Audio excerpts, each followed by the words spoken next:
Hi everyone, welcome to this month's Equity Outlook.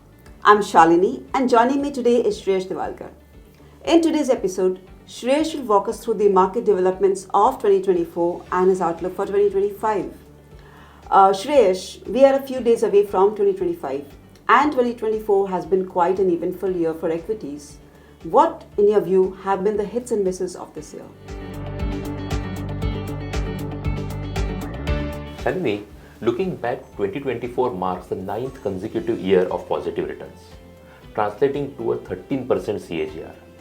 The year unfolded as we anticipated, starting strong with the election, the budget, rate cut expectations, and finally the US election.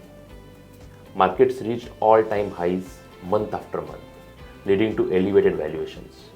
We saw robust domestic demand from mutual funds, with investors pouring in money into them. On the downside, in the last 3 months, we saw strong FI outflows leading to a decline in equities. Overall, I believe 2024 was a good year. Shreyash spoke about changing market sentiment and elevated valuations. Can you explain this a bit more? Market sentiment is influenced by earning growth and absolute valuations. While overall market valuations are high, sectors with relatively lower earning growth, such as FMCG, lenders, energy, and metals, are not as expensive compared to their pre-COVID valuations.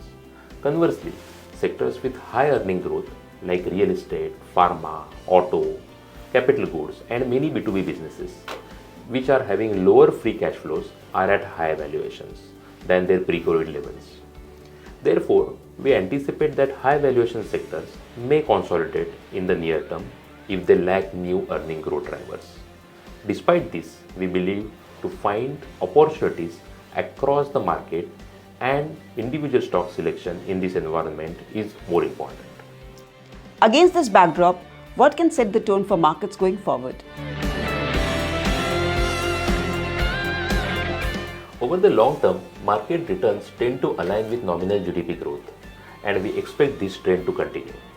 Following significant outperformance in sectors like real estate, pharma, IT, auto, and capital goods, these sectors may consolidate in near term.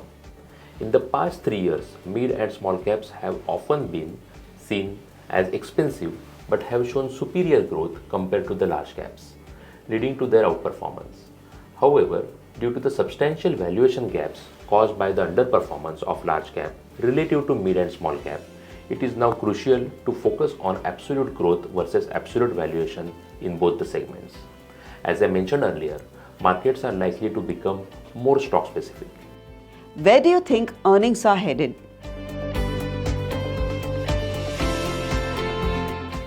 Companies have seen superior earning growth led by margin improvement, strong recovery post-COVID, along with government spend and policy actions. We believe factors like margin improvement may not continue for long term. However, continuation of prudent capital allocation policy by government to boost both capex and consumption may drive earning recovery. Any themes you think will do well in 2025? We believe that markets are gravitating towards companies with clear earning growth visibility and a lower likelihood of significant earning downgrades. Accordingly, we believe the themes in 2025 are likely to be split over two halves. For the first half of 2025, key themes to watch out include sectors such as information technology, pharma, quick commerce, capital market beneficiaries, travel tourism, renewable capex, power T&D, EMS, defense, and select auto companies with new product launches on the horizon. However, many of these sectors currently have high valuations. By the second half of 2025, markets may shift focus to potential triggers in underperforming sectors such as lenders, FMCG, and IT.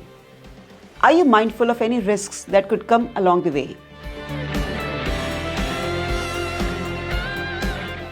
Rising geopolitical tensions hinder the free flow of goods, services, capital, and manpower, distorting demand and supply dynamics and leading to imported inflation and a weak currency. This type of inflation, driven by factors such as commodity prices and tariffs, poses a significant risk.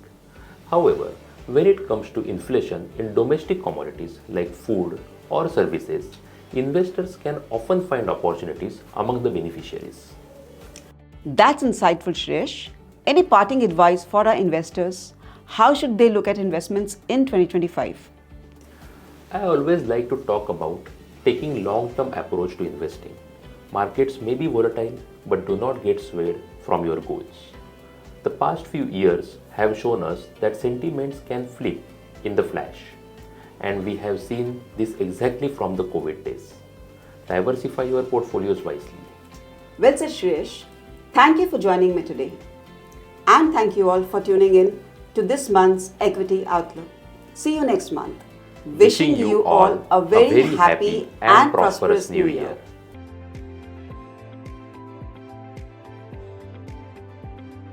Mutual fund investments are subject to market risks. Read all scheme-related documents carefully.